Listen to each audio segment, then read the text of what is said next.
All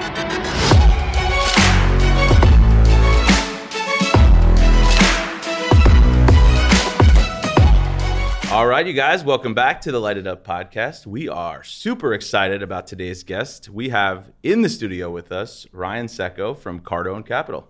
Well, thank you so much for being here, man. Yeah, I appreciate you guys, and thanks for having me. Yeah, it was tough, man. We've been trying to get you to do an episode for a long time, and I appreciated it because you were always adamant about saying, listen, let's do it in person. Right. Let's come into the studio. It's so much more natural and so much more fun and exciting. And what's funny is we've been doing a lot of these episodes, all of them, I'd say primarily remotely. Yep. And we've only done a handful in person. Yep. And me and Kiro have talked, offline saying, listen, it's a lot more fun to do them in person. Yeah. So we appreciate you pushing for that, and we're just excited to have you here. So yeah, well, look, I think the energy is 10x for sure when you're in person. Yeah.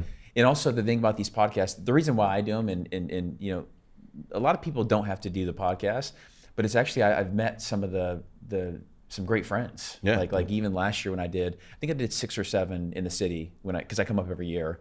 The guy I was with yesterday, Jay, he connected me with a bunch of these cool facilities for health and wellness and connections, and he knows all the owners. And so it's like this podcast is great, but we're going to be closer moving forward for sure. Sure. And you create real friendships in these podcasts. Yeah. Not only are we helping people share the story, because look, nobody knows who I am. Everybody knows who Grant Cardone is. But for the majority of it, they know me through Grant because I'm in a lot of his videos. We do a lot of stuff together. I've been with him for 10 years. Yep. And you're his damn pilot. Yeah. Well, I mean, look, I started as his pilot. Now we're in the real estate game, and I'm his partner on that. Right. But it's cool because everybody transitions, right? And Grant always says, look, I'm not looking to just build people up. I want them to have some celebrity as well. So that way, Grant's not the only person doing X. Yeah. Right. So, yeah. Cool. Well, I'm excited to go into it, but let's start off with the lightning round. Let's do it. Skip, start us off. All right. So these are always questions we like to just hit you with, just to get to know you a little bit better. Did y'all make them up, or is that like out of a box? No, so It's John out of a stole this from a box. bar. Okay. Yeah. Okay. They All were right. stolen from a bar. Yeah. Okay. Icebreakers, I guess, for like first dates and Yeah. stuff. Great. But you'll appreciate it. Hardest decision you ever had to make? Well, it was the best decision, but the hardest decision I had to make was when I was 30 years old. I was either going to play out my career at United Airlines for the next 35 years, or I was going to pivot after I met Grant on YouTube. I was going to pivot and change my life trajectory and take the entrepreneur route with Grant. Wow. And everybody thought I was crazy, by the way. I mean, everybody was like, "Oh my God, you're completely crazy! Like you're giving up a 6-figure salary, the pensions, and the 18 days off." And I'm like, I'm not in this game to get days off. Number one, I've never worked a day in my life. 2, I'm trying to get around the highest of the highest like entrepreneurs in the world. Yeah. Like it was very clear for me, but it's very hard because the people around me were telling me like, be careful. Yeah. You did all this work, you're doing great. Yeah. Yeah. Why would you just flip the switch and do something completely different? It wasn't random, but it was definitely aggressive. Yeah. Yeah. Would you consider yourself a visionary or like an integrator? Like a workhorse or a visionary? So I'm for sure a visionary. Yeah. But I also have work ethic because my uncle, when I was growing up, I was 13 years old. I was working on the job sites in real estate. Yeah. And I've always had the vision, because real estate, you have to have a vision, right?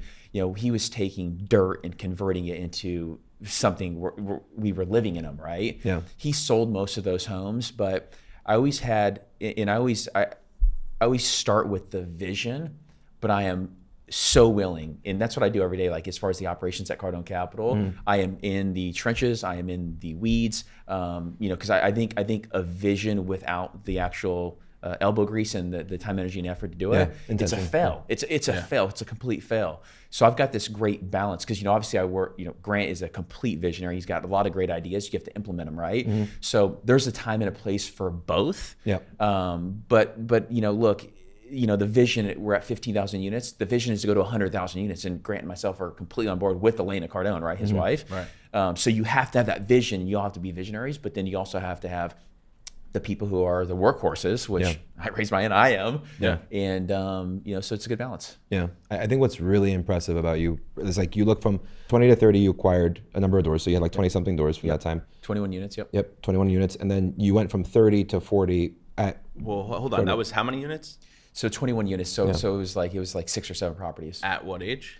30 years old. At 30 years old, while being a full-time pilot. Yeah. So like the real estate was in your blood before you met Grant. You know, so I always like to point that out. Like it's a cool story. You were a real estate guy before on your own. Yep. You just sought out Grant to I mean, Well, not to use a pun, but I was going to get 100 units, because when I think everybody tries to start too big, and it's not a fail. I mean, if you have all the materials, if you have the know-how, you can start bigger. But when I wanted to go get 100 units, I was looking at 40s and 80s and 90s, and this was in like 2012, 2013. What happened was I called the debt broker, and I'm like, hey, I've got this great deal, and he's like, well, what's the DSCR? And I'm like, DSC. Call you right back. I was like, what do you mean DSCR? He's like, well, Ryan, it's the debt service coverage ratio. And I'm like, well, let me go look that up, and then let me get you the number. Like, because I didn't know, like, there's so many angles in real estate, right? Because like once you're at the level that we are, you know, the debt broker actually works for me now. They work for us, you know. The broker, they actually are an advisor. They work for you. So like I always thought that I needed to know everything, like, oh, what's the NOI and what's the expenses and what's this? Like when you start tapping into all these resources, it becomes much easier. But to your point, you know, I was going to do it hell or high water. I was going to get into 100 units, 200 units, because that's what that's always been my vision. And I was studying Reg D also, which is crowdfunding. I was going to the real estate guys, the syndicators. I was going to Reg D classes when I was 26, 27 years old. And the craziest thing in the world that always surprised me, but it was so weird, like, in Reg D 506B, you cannot do general solicitation, which is like social media was coming out, and you can't go on there and say, hey, I got this great deal. And I was like, well, why not? And then the Jobs Act passed in 2014 and then 2016, and they started having these revisions to it where you can start using general solicitation. So when I was on Grant's team and we're doing our real estate deals, and then this thing started getting bigger and better and faster, I was like, dude, at the time he had like 10 million followers. And he had these great deals. I was like, if we can combine the two. That was your idea. We started off with our first deal was $20 million. We raised 6. Grant didn't actually want to raise money from, he had a couple of friends and family, but he thought that raising money from investors was going to be more of a pain in the ass than the reward. And, you know, for me, I was actually solving for myself because I wanted to invest with Grant. And at first he was like, he let, you know, 1 or 2 guys and a couple of friends invest with him. It wasn't like a completely wide open thing. And I was like, man, I really want to invest with you.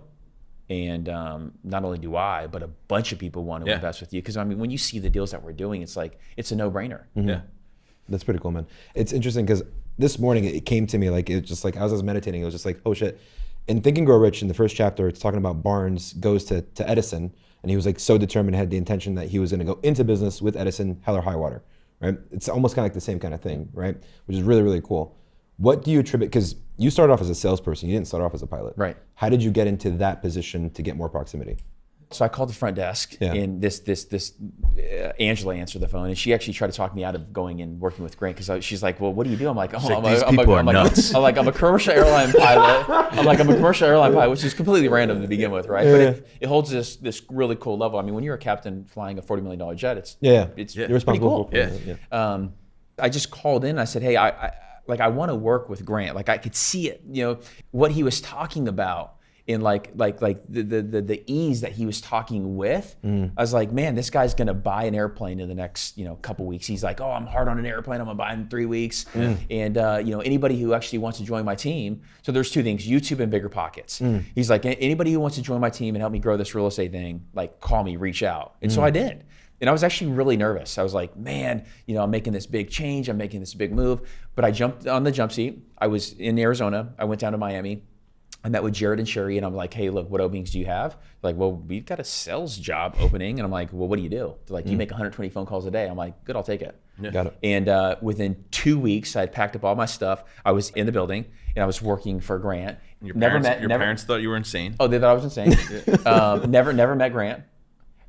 In the first day, I actually met Elena, his wife, and I went up to her. I said, hey, look, you don't know who I am. My name is Ryan Seco. I just started working here as a sales guy, but here's 3 things that I really love to do, and I think I could add value.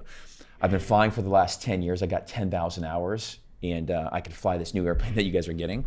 Second thing is I love real estate. I got 21 units, and I just, like however I could help Grant with the real estate, would love to do it. And the third thing is I love helping people because, look, giving back is hard, but the more you grow and scale, the easier it is, because you get to tap into the relationships like this where it's a bigger platform. Yeah. And so she's like, well, does Grant know this? And I was like, no, this is why I'm introducing myself. And she's like, oh my God, that's incredible. She's like, I love it. And so we hit it off right out of the gate. And through that process, Grant's interviewing pilots, and she's like, Grant, you understand that you have a sales guy that has 10,000 hours, right? And he's like, yeah, I get it. But I want to keep him on the phones. And she's like, Grant, you should at least give him a shot, interview him. Awesome. He brings me in. Why is the woman always the voice of reason, right? Well, you know what? Because we talked about the vision, right? Yeah. The vision, sometimes we're all working like wild right in men. front of you. The vision of the greater good is like, okay, we already have a guy here that is willing to work on the days off. Because remember, as a pilot, you have 18 days off or 15 days off, depending on the travel schedule, right? Yeah. And so he brought me in, Grant Cardone fashion. He said, if I hire you to become the captain, will you also work with me in the business? And I said, Grant, this is why I'm here. Yeah. He says, good. He says, prove it to me. Will you sign a 3-year contract? I said, yeah, I'll sign a 5-year contract. He's like, write it up. And so we wrote up a 5-year contract. I signed it. And I went to training. 4 weeks later, I was type rated in the Gulfstream G200. And I put that whole, I helped put the whole thing together, the maintenance and the scheduling and the crew and the because there's a lot of stuff that goes into managing an airplane. Yeah. And he saw that I was like on top of that game. Yeah.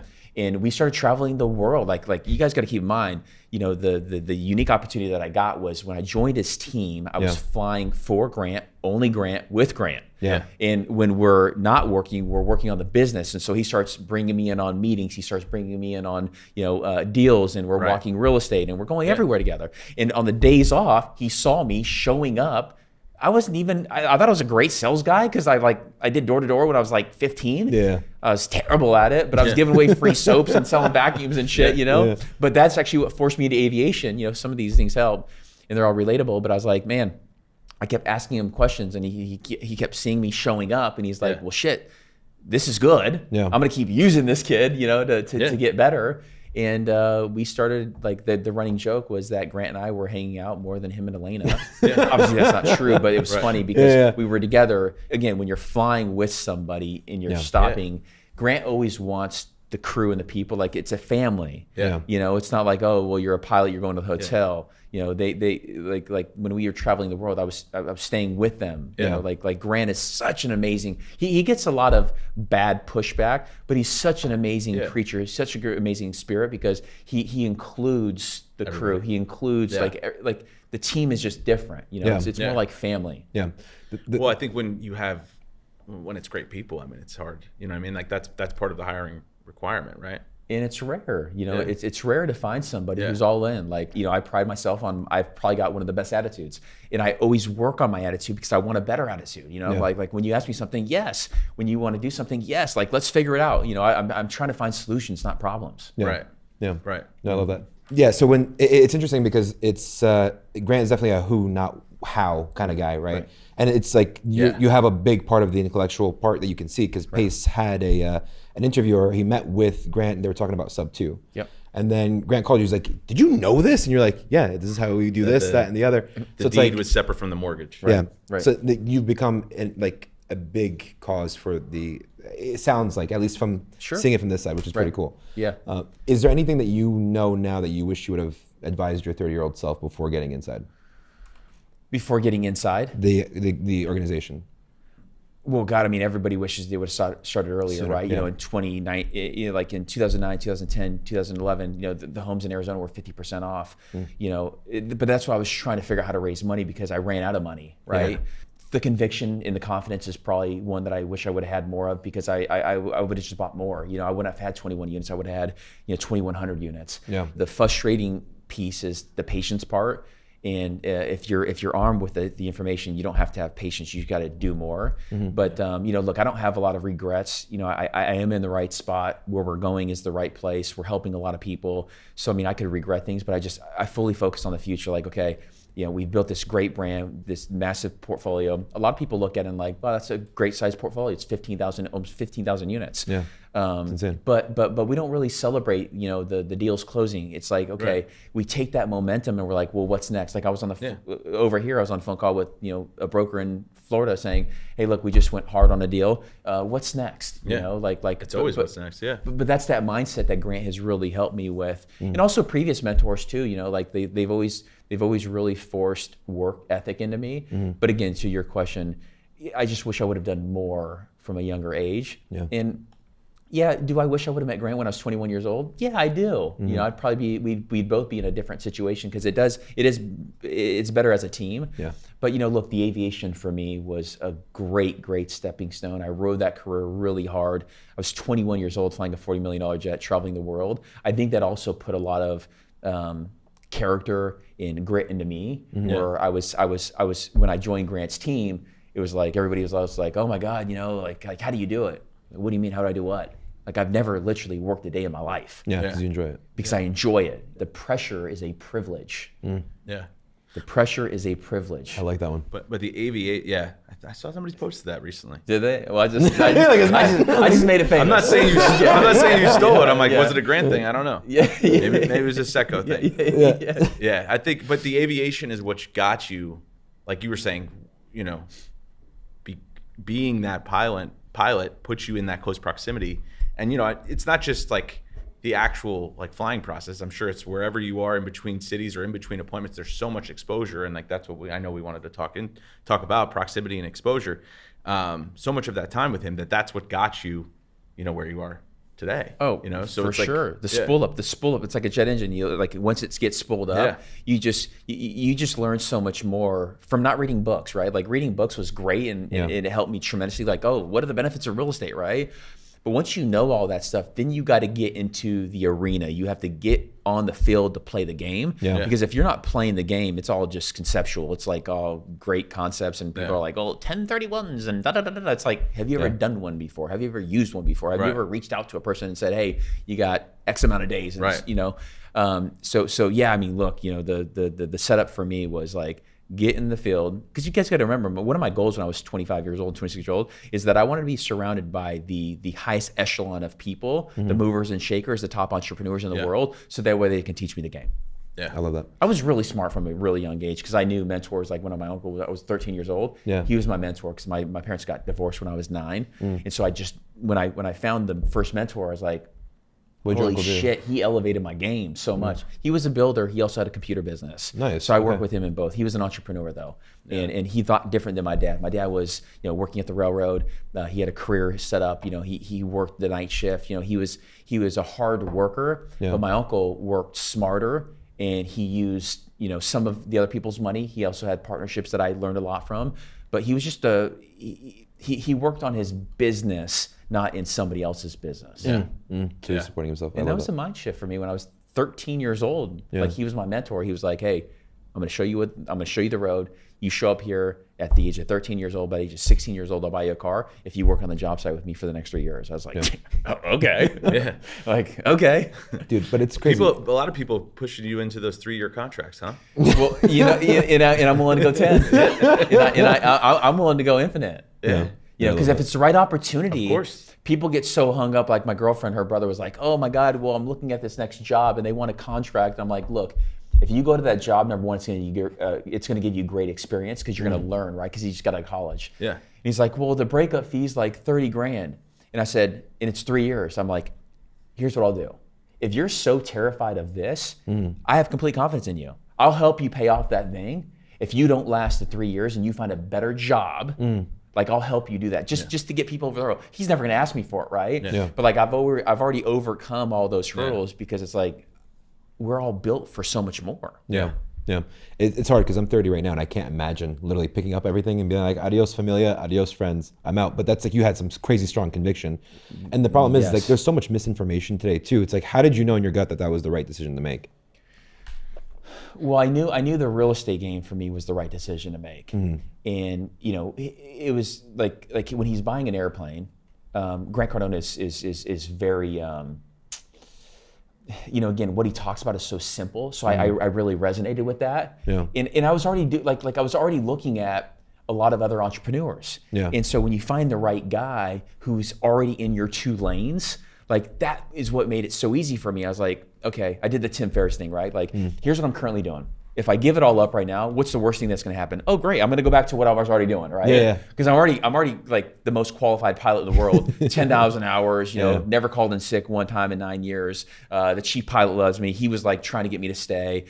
He was like, just let me give you a leave of absence for a year. I'm like, okay, pay me. Yeah. You know what I mean? So like when you're this kind of person, like we are, you know, you have options. Yeah. And I was like, but I'm going to regret not taking that chance or whatever it may be that people look at it with Grant Cardone or with the next person or whatever. Like I truly believe that I'll be successful. Yeah. I'll just be more successful with Grant. Yeah. You see what I'm saying? Because he already had a platform. Here's the airplane. Here's 3,000 units. Yeah. You know, That was your vision. That was my vision. And then we got bigger airplanes and we got more deals. And you know, after like 6 months, I was like, you don't even think about it anymore because you're just solely surrounded by like what you want to do. Yeah. No, I love that. What do you think the 10-year vision next is going to be like? Well, look, you know, if you ask my girlfriend, she'd be depressed that she's 40 years old. I'm excited. Yeah. You know, because one of the things my uncle told me when I was 17 years old and I was getting into flying, he's like, Ryan, if you want to go that route where your friends are going right now, where it's smoking dope and drinking and smoking, you're going to do that. You're just going to start at 25 and 26 years old because you got to get that out of your system. Yeah. If you start now, you're 17 years old, and you really put in the time, energy, and effort to be something great. It's the snowball effect. You're going to be like 30 years old. I was reaping great benefits when I was 30 years old. Yeah. Hanging out with, you know, having Grant as a mentor, as a boss, as a friend, like that's a huge win, right? Yeah. But he's like, if you're starting now, you have 13 years to win. And then you have 30 to 40, 10 years to win. Now you have 23 years. Yeah. By the age of 40 years old, and that's why I'm excited about it. People are like, dude, I love your energy. I love your attitude about it. I'm like, well, yeah, because I've been working towards this goal for a very long time. Yeah. And so the next 40 to 50, through training and through relationships and through education and through a lot of deals, like with Grant, I've done over $4 billion worth of transactions. Yeah. You know, I met with JP Morgan yesterday with one of the top bankers. I met with a couple other groups yesterday, you know, so like having that, I'm now able to, Grant and I are able to grow and scale Cardone Capital at an even faster rate than we did over the last 10, because we are just operating different now, right? So going from 15 to 25 doesn't seem as scary. Right. And you know, we think the next 18 to 24 months is a great opportunity to buy real estate because we're buying all cash now.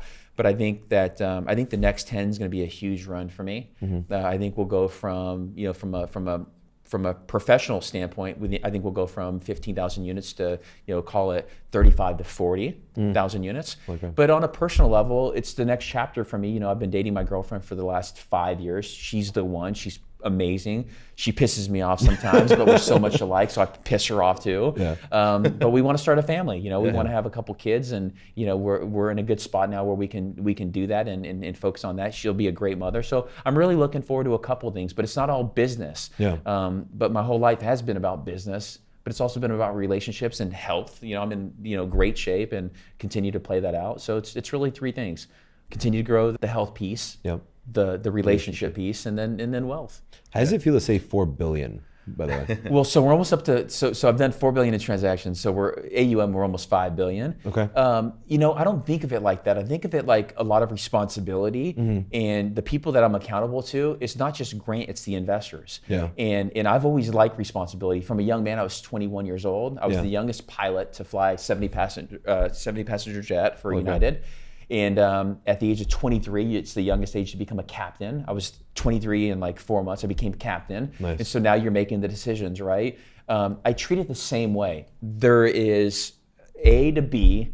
Here's the game plan. Here's the mission. Let's do it with integrity, the right way, and you know, just being like having fun, but just, you know, doing it every single day. You know, like it's not like overly complicated. Some people come in here, they're like, based on this spreadsheet and based on this and based on this. It's like, no, you find the right team, you find the right relationships, you have all those people as your advisors, because you got to think about it. Ryan Seco and Grant Cardone I've got 32 staff underneath me that work, but I've also got another, 15 who are like the best attorneys, the best property managers, and we have another 350 staff that work on the third-party property management that actually run the properties that are branded 10X Living. So it's like, here I sit around a bunch of really, really smart people that make me look really, really smart, and also make me look really, really dumb sometimes too. But you have to learn from those mistakes, that when you look dumb, so that way you can look smart again. Funny how that works. That's part of leadership, right? A lot of who, not how, right? It's just who's the best person for the job, and just getting the right people in the right seats. And you outgrow a lot of people along the way. Right. And that's something that you have to get over too as like an entrepreneur. It's like, that attorney that I started with, once you get past $1 billion, he's the wrong attorney, because now you're moving into that next level. You have to have somebody with more capacity and more institutional knowledge. Yeah. Because if you guys look at our expansion too, like we started out buying, smaller deals, but now we're buying from like the biggest groups in the world. The EQRs and the JP Morgans. And it's insane what you guys did, because you guys basically built an institution just off of social media and a brand. That's right. And it's kind of, that's unheard of. So you're able to buy institutional assets that other big corporations would have access to, which is pretty insane. And cut out the middleman. Yeah. In that vein, so like obviously your goal was to get proximity to Grant. Yep. You've achieved it, you've got it. Now you guys are partners and full steam ahead. Who are you guys collectively trying to get proximity to? Like who's a mentor for the two of you? Yeah, well, I mean, look, the names that are big right now are, Blackstone and Starwood and, EQR and really the list goes on. But it's the institution, because, look, we are moving more towards becoming an institution. And we could either, sell Cardone Capital in 5, 7, 10 years to them, because those are the relationships, right? Like I was at JP Morgan yesterday. We have a meeting with Blackstone. Like those people have already paved the way. Yeah. So we're not like fighting and we're not against them. It's more like, hey, how do we build a really, really amazing portfolio? Because we're buying the best stuff, right? And use a model that's already worked, but just cut out all that middle layer stuff, which is like RIAs, which is a registered investment advisor, which is a broker dealer, which they want 3 and 4 and 5 and 6% to raise money. We cut out all those people, so that way we're saying, here's the best deals that those guys want. Yeah. So you have multiple exits. Here's the deals that those guys want, but also the retail investors want it too. Retail means that you and me, right? We're retail investors. That's what they consider us. And there's 2 types. There's the accredited and non-accredited, right? And that just means that you make over 200 grand a year, or your net worth is over $1 million. What we found is that if we run those both parallel, then the non-accredited who's investing 25 grand and the accredited who's investing 500 grand, we could actually run those parallel and everybody can get a better asset, especially the non-accredited. Because if you think about it, like I'm a commercial airline pilot, I'm making 125, 130 grand per year. I'm non-accredited. And that pissed me off. I was like, I'm non-accredited, so I don't get access to, a 300 unit apartment complex. Yeah. So I have to go out, I'm forced to do it by myself. Yeah. And so that's really why, Grant, Elaine, and myself, when we started to opening the funds up, we could have just gone the high net worth route, right? But we also wanted to go the non-accredited route. So that way they got access to these big deals and they didn't feel left out. We've done 4 of those successfully. They started out at 50 million. Now you can do 75 million. It's called a Reg A fund. Okay. And we set up the same deal. So it's an 80-20 split. They both get, the same asset. It's pretty amazing, like what we've done. And the cool thing is, like, when say you came in and did $1 million, we're not paying the broker dealer 3 and 4 and 5% to get your $1 million to invest in the deal. You're getting direct access through Cardone Capital, through Grant, into the next deal. No fee. Yeah. Now we obviously have fees to do the deals, acquisition, all that stuff, but no broker dealer fee. But what people don't realize is that there are multiple other fees in addition to the guys who are running it before you even get a deal. Got it. You said now you guys are buying all cash, so you're not going to be going to get funding. You're just going to raise all the money. Yeah, right now. Yeah. Because what happened was the interest rates got high so quick. And cap rates, what you're buying these deals at, they were, say we're buying a deal, trophy asset in Florida for a 5.5 cap rate or a 5.25, 5. Debt's at 6%. So what happens is, we're focused on cash because that's what you want. That's what I want. That's what Grant wants. You want that drip every single month. Boom, right? Boom, boom, boom, boom. And so what we tell the investors is, hey, you get 5 to 6% starting out. You get the tax benefits that offset that, so you don't pay tax. But if we go and buy these deals at a 5.5 cap and we put debt at a 6, it's negative leverage. So now you're getting a 4, 4.5, depending on the deal, right? And so what we found is, like, okay, if we can go and buy them all cash, we can position ourselves. Number one, we're getting better deals. We're getting awarded the deals. And we beat out the competition because we have so much certainty because we don't have to go to the debt market and negotiate with them to actually close the transaction. Yeah. So it actually solves for a couple different things. Yeah. But the biggest thing it solves for is you could buy a deal for say a 5.5 cap, and you could give to the investors a 5% or a little above a 5, and so everybody's happy. And then you package all these together. And then when the debt comes down, because eventually the debt will come down, where does it settle? Refi, everybody. Yeah. You refi, pull the money out. It's a non-taxable event. You still stay in the deal. You still keep the cash flow, and you reinvest in that deal. Are infinite. Yeah. And you're able to buy, like in this marketplace, you're able to buy better assets and beat out your competition because again, you're paying cash. Yeah. No, that's a good point. So when you say cash, you're literally just going to raise the full boat. We closed the deal 3 weeks ago. It was almost 500 units in Plantation. It's called Jacaranda, Laurel's at Jacaranda. We paid $130 million plus or minus, all cash. Wow. So let's just say that's 100 for easy numbers. Yeah. Normally, if that was 2, 3, 4 years ago when interest rates were lower, you would have just had to raise 25 million. But now you had to raise $100 million or $130 million. Yeah. Wow. Yeah. When you're saying 80-20 split, it's 80% to the investor, 20% held by Cardone Capital. That's right. Yeah. So on the profits, the lion's share goes to the investor, 80%. So if we sell, we make $10 million bucks. They get to split $8 million. We get to keep $2. Got it. Yeah. Okay. Yeah.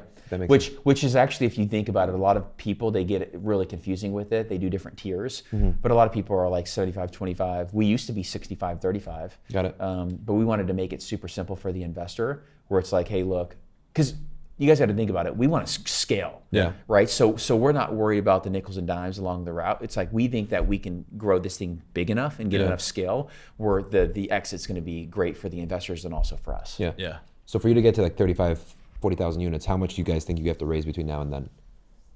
Well, look, I take it in a couple different tranches, right? Yeah. So we've raised already $4 billion, and we're controlling almost $5 billion, right?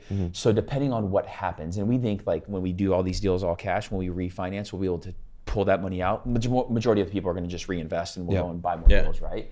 But if when the debt market comes back down, I think over the next, you just say, just easy numbers. If you just double the portfolio, right? So $5 billion, you raise another 2 billion bucks. I think we can do it in the next 2 years. Yeah, if you think about that though, It's insane. if the interest rates come down and you guys go refinance and you go to give all these people their money back, they're going to give it right back to you. $800 million bucks. So you guys better have a lot of shit lined up for them to buy, right? Well, what happens and is that's a with these beautiful problem. Yeah, You're like, hey, here's all this money back. And they're like, we don't want it. We want the returns. Go out and find us more stuff. That's right. Yeah. They want more depreciation. They want more returns. They want multiple assets. The thing that people are missing out the most is the relationships. Yeah. When you're closing deals all cash, like the deals we just did, we built a great relationships with these sellers. Yeah. So to your point, when we go and refinance these, like we're not only looking at single assets anymore, we're looking at portfolios now too. Yeah. So it's like we can go and grab 2,000 units at a time, 3,000 units at a time, 1,000 units at a time. So these are the things that unlock when a lot of other people are on the sidelines because they can't get a committee to approve. And they just got different buckets, right? Like we've always been simple, multifamily. We have 2 office complexes, but one's in Arizona, it's our HQ, one's in Avatar, it's our HQ. But we've never gotten really super confusing to the public where it's like, oh, well, we have office and we have storage and we have land and we have development and we have, it's like multifamily, in place, existing, let's scale. But you guys aren't doing like class B or C. I mean, you're doing really, from what I see on your website, it's primarily all class A, right? Yeah, most of it's class A for sure. Yeah. I mean, I'll do a couple of value add deals, but as long as it's in a class A location. So how do you add value to a class A property that's already, like my experience, like I used to be in private equity and maybe this is a naive question, but a lot of times what we would do is buy like class C and make it into class B. We were never trying to be the class A guy. Right. Or we'd buy class B and maybe make it into like a B plus. Right. But how do you add value to a property that's already class A? Sometimes what happens is you actually just buy the property at the right time and you just raise rents. Yeah. There's other components to it as well. Like I personally feel with interest rates being high, you're able to buy at a higher cap rate. When interest rates go down, the cap rates go lower. That's probably the biggest value creation, right? Because if you're selling at a 4 cap and you're buying at a 5.5, you have to do 0 and you just made a lot of money. Yeah. Right. The other thing is expenses. Insurance got crazy. So you're buying it, right now, if it's $2,000 or $2,500 per door, the underwriting, and then insurance comes down to normalized, which is 800, 1,000, 1,500. That's a lot of bottom line dollars right there. But then also in growth markets, you will get now. Will rents go 3% every year? No, that's what the model says it will do. But it's going to go flat, then it's going to go up, then it's going to go flat, then may come down a little bit. But if you look at all the factors that are going into play here, right? Home prices are continuing to go up. The cost of living is continuing to go up. Actually, renting is not only going to be forced upon people, but it's a great option because you got great amenities and you're taking care of people, and the stuff that we're buying. People in Florida, we have over 10,000 units in Florida. People are continuing to come down. So to keep it simple, I always said this, where people go, the returns go. Yeah, I like that. And I think too, like you guys have such scale now that, I imagine you can, even if you're not able to add tremendous value by, changing the amenities or adding different features and benefits to the property. Because you don't have to, because they're already done. You could just reduce the expenses, right? I mean, by bringing in maybe your own in-house management. That's right. Or like you said, going through the insurance. And sharing staff, starting to run the maintenance different ways. Getting creative that way. Yeah. I want to give you a scenario. Let's assume that you lost everything today, right? And then you got planted in New Jersey, right? You had to start from 0 to make 200 doors. What would be your steps to get there? Well, it's simple. I'd start calling every broker. I'd start calling everybody that's connected to the real estate, and I would just start focusing on the deal. I wouldn't focus on anything else. I wouldn't focus on raising money. I wouldn't focus on the network. I wouldn't focus on the confidence. I wouldn't focus on any of that stuff. I wouldn't focus on the banking. I'd focus on the deal. The number one thing and the important thing about getting a deal is actually having a deal, because all the other stuff comes in line. And the people who control the deals are the people who control the deals, which are the brokers. So I'd focus fully on them, and I would just build massive value. I wouldn't waste a bunch of their time. I'd call them and say, hey, you know what? My name is Ryan Seco. I've been doing real estate for the last, call it 25 years, really institutional for the last 10. Bought and sold over $5 billion worth of real estate. I love your market. I've already done a lot of research on your market. This is where I'm going to stick and stay. I need your help to get these deals going. What deals, like what 4 or 5 deals can I look at right now? Promise I won't waste your time. I'll look at them, give me one day. I'll get back with you with some feedback tomorrow, and then we can just expand from there. And I would do that 10 times so I can start finding these deals, because the relationships, again, the people have to believe in you and me in order to award us the deal. Once they award me the deal, now I already know what to do with it, right? Now I'm going out, now I'm working on phase 2, which is the deck. So if I don't know how to raise money, I know how to raise money, right? But if I'm starting from scratch, I don't want to go and raise 100% of it, because I'm building a base. I want to go and put 30% down. So I get the deal. Now I start focusing on the debt, and I'm going to ask the guy who I called, who would you use for debt? Who's your relationships? Right? And then the third thing that I'm going to do is I'm going to have a deal. I'm going to put a little package together, and I'm going to start going to these networking events saying, hey, look, I got this deal under control, under contract. I'm putting money in. I've already got the majority of it raised. I'm going to put you down for what, 50, 200, 250, 300. How much do you got? How liquid are you? By the way, do you have an IRA? And then step 4 is I'm going to just keep working. You've thought about this before. I love this. This is what I do, though. This is what I do, right? This is what I do. So I got the deal. I got the debt. I've got the equity now, and then I'm going to go and close. I'm gonna close the deal. But that deal gave me all that confidence to do all that stuff. I think the most important thing you said there, though, is get the deal first, right? And Grant said something years ago, and I've read all the books, but I'm not like the biggest Cardone student, but I can tell you one thing. He said something years ago that's always stuck with me, is like, commit to the deal and figure out the rest later. It's all going to fall into place. That's right. I was on a mastermind, I think last night, and there was an investor talking about how, he was looking at a deal, and he's like, how would you guys underwrite this? Are my construction costs good? And I was like, do you have it under contract? He's like, oh no, actually somebody else came in with a higher offer. And I'm like, well, what are we going to do? We're all going to talk about what you could pay and what what would it cost and what would you sell it for? But if you don't have the deal, like, what's the deal? So I was like, I was actually giving him some, like, from a realtor perspective. I was like, dude, you got to call him. You got to say this. You got to ask him if you could just send the offer right to his attorney, so maybe the realtor's not screwing you out of the deal, whatever it was. And he's like, well, I was really just looking for insight as to like what construction costs would be. I'm like, dude, who cares what construction costs are if you don't have the deal? Right. But that puts you in a position, like, that's the biggest thing that I'll tell people out there, is like, that puts you in a position of control. Totally. Because once you lock up that deal and it's in your control, if you then do your due diligence on construction costs and you're like, shit, I overpaid, or I'm not gonna be able to get it done for this price, then guess what? You back out, you cancel, right? All of this before your deposit or whatever. But that puts you in the position of control, because then you can cancel, right? But if you don't have the deal, then what are we talking about? Yeah. So it just drives me nuts. But it's interesting. Analysis paralysis. Yeah. And I liked your your perspective there. No, I just love how you said easy, and then you went right into it. It's like it's literally how you think about it. Yeah. How would you define a deal that's worth raising money for? Well, look, I look at deals a little different now. Okay. I always look at, and I've studied a lot of markets too, right? I think even the deals that you don't do push you back to great deals that you're going to do. Okay. Because you have to look at a lot of deals, right?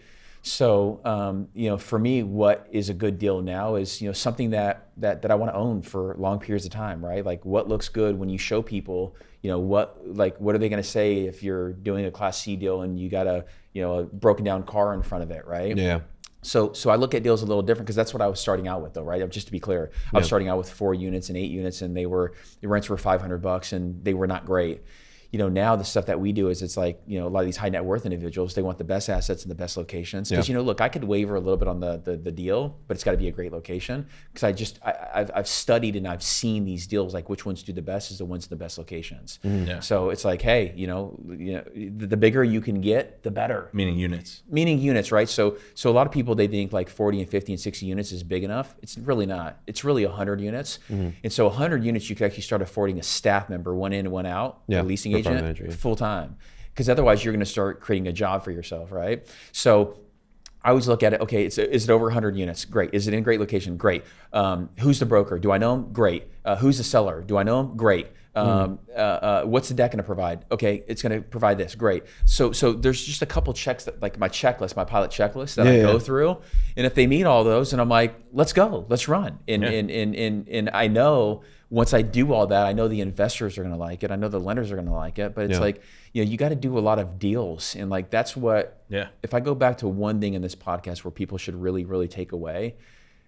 The biggest reason why I wanted to join Grant Cardone's team, and I would have worked for Grant for free, and I've told him that before, because I wanted to know how to act and operate like a billionaire. And so when you get around billionaires, you start to learn and talk and act like a billionaire. Because you have to believe and act and talk and be surrounded by those folks in order to actually become it. Because otherwise you can't. You guys started out. Are you a visionary or are you a hard worker? Well, I'm both, right? Yeah. But if you don't see it, then you can't really vision it. My goals and dreams and everything have changed every year. They've gotten bigger because I'm thinking bigger. Right. But man, I just always go back to these deals, man. What gets you excited? Like what do you want to work on? Do you want to keep this thing for 10 years? Like, and if the answer is yes, then it's unfortunate because some people, they're like, it's a shitty deal, and they're like, yeah, I love it, and like you're like, let me shake you for like an hour right now because you're not talking any sense. It's not a 4-cap market for a C-class property. You got all this execution risk. You got to look at more deals before you got to look at a lot of deals. You think that one's exciting? You got to look at a lot of deals, and the way you look at a lot of deals is you get around people who have a lot of deal flow. I like how you said that, deal flow. Deal flow. I got last question for you. Yeah. When are you gonna pop the question? God, man. Put him on the spot, man. You say it like you're a married man. I know. Yeah. Engaged twice though. So I know. Are you not married? No, I was engaged twice, but I know how to do this. So well, if you need advice on how to, if you need advice on how to propose, I got you. I'm staying out of this conversation. You didn't get married? No. Okay. I usually just end it right before. So it's like I'm good at popping the question, but I'm not good at the end. Oh my God, that's hilarious. Follow through? Not so much. I need to do it within like the next 60 days. Oh. Yeah. It's gotta happen. I mean, I've already made my mind up, so it's like, what am I waiting for at this point? Yeah. I'll tell you what I told him. Okay, so a picnic is a really good idea. I have a basket in my car. I can literally give it to you. Yeah. Okay. And you can set it up and you can pop it there. Okay. Central Park is not a bad idea either. Yeah. You can do it tonight. Yeah. No, it's actually not. Yeah. Well, heavy pressure. What's one thing you want to leave the audience with? Man, if they could just take away one thing, the people who you surround yourself with, we all hear that, the 5 people you surround yourself with are who you become. It's really the one person you surround yourself with. If you can find a mentor, if you can find somebody who can elevate your game and put you in the game, you will be 10x greater than you can even ever imagine. Because the game that you're playing right now is really, really small. The game that I'm playing, by the way, right now is really, really small compared to where I'm going. And so just stay humble and be an ethical person. Don't get a deal and think like it's going to make you and change your life and cut all these relationships, because that's happened to me before, where it's like I partner with somebody very young and they're like, oh, we got this one deal, I don't really need you. So I've learned a lot along the road. I'm like, that was a terrible partner. Yeah. when you find the right people where it's like, hey, the vision's so big and the vision's so great. A lot of people right now are short-sighted, but again, find the right person, not the right people. Stick and stay, be loyal. They'll open up their book, they'll open up their knowledge. And when you start creating this loyalty with the people, that's where your life starts to change. Because again, it's not about what you own, it's about what you control. I love that. Yeah. I have to ask this other follow-up question because you even from when you were like younger, you were waking up and very intentional with everything you're doing, even with being a pilot, like very intentional, no days off, 9 years. Yeah. What drives you? God, it's I want to be great. I want to help a lot of people. The end result is to help a lot of people, and I know I can't help a lot of people if I have no money. People are like, well, you could help people with where you are. I'm like, I am helping people with where I am, but I want to help a lot of people. I want to help a lot of people, and I know the tools in this current environment that we're in. It takes money to help people, and it takes control of things to help people. So, I think other people drive me though too. I found in my life that having mentors, they drive me because I need somebody to hold me accountable. So like our partners at Cardo and Capital, they drive me because I don't want to fail them. It's almost a bit like what you said before. Pressure is a privilege, right? Pressure is a privilege. Sort of wake up with that. I don't know. I feel like I've tried to set it up where I do have that pressure each day. Yeah. Pressure to show up, pressure to perform, pressure to. There's a lot of people relying on me. Yeah. Some people say like they don't want to sign things. I'm like, I'll sign it right now. Yeah. And that goes in anything in business, right? Like sign your name on this loan doc, sign your name on this, sign your name on this. I want to be the guy who is like seeing everything, looking at everything, signing. Like it's a bit of a micromanagement, but it's not. It's like, hey, let's do more. Let's speed this thing up. But Tom Brady said something. It was at one of the growth conferences. Yeah. He said, the thing that pushed me the most is that it's actually not me failing myself, it's me failing other people. Like I don't want to let down other people. Like I don't want to let down my mom who believed in me when I was 18 years old. Yeah. I don't want to let down my uncle. I don't want to let down Grant. I don't want to let down all the partners, So that really drives me to become better. But I always wanted to become great amongst other great people. Yeah. I love that. But why? There's more underneath that. Well, when you're sleeping and you're like, I could miss going out today, or I won't go to work today. Like what comes in your mind? There has to be something deeper than that. Not saying that that's not deep. I get it.